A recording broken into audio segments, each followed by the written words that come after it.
Sir খুব ভালো কবিতা লিখেন, গান লিখেন এবং বাংলাদেশের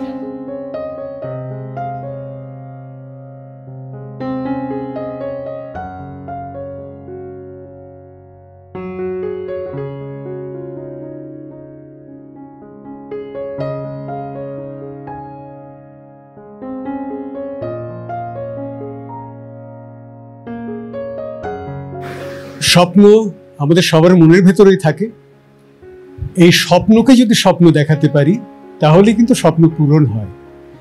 মাস্টার মিডিয়া সেই স্বপ্ন পূরণের লক্ষ্যে এগিয়ে চলেছে। আর এই স্বপ্নের সারথি যারা, আমি সহ আমার পাশে যারা আছেন, তারা সবাই এই স্বপ্ন দেখার সঙ্গী আমরা।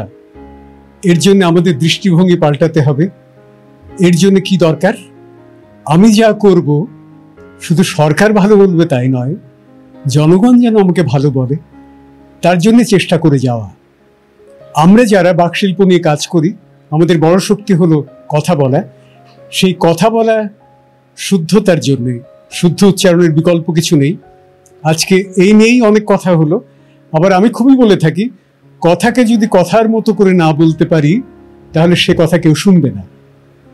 যেটা মাস্টার মিডিয়া সুমনও বলছিলেন যে আপনারা যখন বলবেন সেটা যেন কথার মতো হয়, নইলে কথা ব্যথা হয়ে যাবে। আমরা তো ব্যথা দিতে চাই না, কিন্তু আমরা কথা দিয়ে মনকে জয় করতে চাই। আমাদের কথা যেন অযথা না হয়, আমরা এটাই চাই। আজকে যাদেরকে পেয়েছি, সত্যি আমি ব্যক্তিগত একটা শব্দ প্রায়ই বলে থাকি যে ধন্যবাদ দেব না, সবার জন্য আমি ধন্য যোগ করতে চাই, বাদ কেন দেব? অতএব আজকে যাদেরকে পেয়েছি আমার মনের জোর বেড়ে গেল, এবং এদের জন্যে, এদের শুভকামনায় হয়তো আমারও আয়ু বেড়ে গেল। আমি চাইব যারা আজকে ক্লাস করলেন এবং করলো, আমার পাশেই রাইয়া দাঁড়িয়ে আছে, ও আজ ছোট হয়ে বড়দের চেয়েও ভালো কিছু করলো। রাইয়াকে ধরে আমরা যারা বড় আছি সবার জন্য শুভকামনা জানাই। এবং এই শুভকামনা আমি জানালেই হবে না, যে স্বপ্ন আমি আপনি দেখতে চাই সেই স্বপ্নটাকে খুব মনের গভীরে লালন করা চাই। আমাদের লালন কিন্তু স্বপ্ন দেখেছিলেন।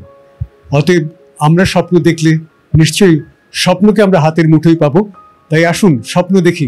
মাস্টার মিডিয়া আমাদের সঙ্গে আছে, মাস্টার মিডিয়াকে সাথী করে আমরাও এগিয়ে যাই, এবং তাহলে আমরা যে লক্ষ্য নিয়ে যে গন্তব্য পৌঁছতে চাই ঠিকই পারবই পারবো। সবার জন্য শুভকামনা, আমার জন্য আশীর্বাদ চাই।